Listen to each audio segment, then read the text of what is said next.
Welcome back in the second video of Rule No. 2. Let's look at the dangers of navigation. Navigators must analyze the collision regulations and take action. The collision regulations don't allow navigators to follow blindly. Before applying the collision regulations in an actual situation, the navigator must check the dangers of navigation by complying with the rules. For example, two power-driven vessels were on the head-on, and Vessel A had a shallow patch on her starboard side. Following Rule 14, a ship with a shallow patch may run aground.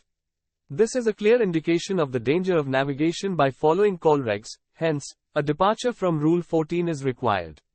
Now, let's look at the danger of collision.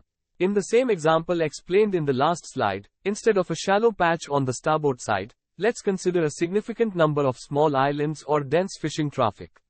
Making a starboard alteration will increase the danger of collision. Hence, a departure from Rule 14 is required. Let's talk about the special circumstances. Deviation from the rules permitted in particular circumstances to avoid immediate danger.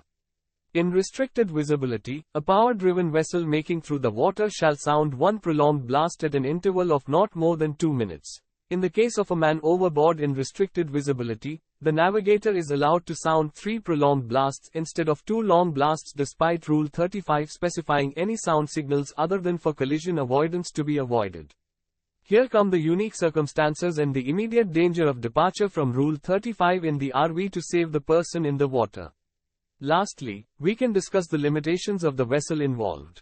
In a situation where the NUC is overtaking a power-driven vessel in a collision course, it's the ultimate responsibility of the NUC, as per Rule 13, to keep out of the way of PDV.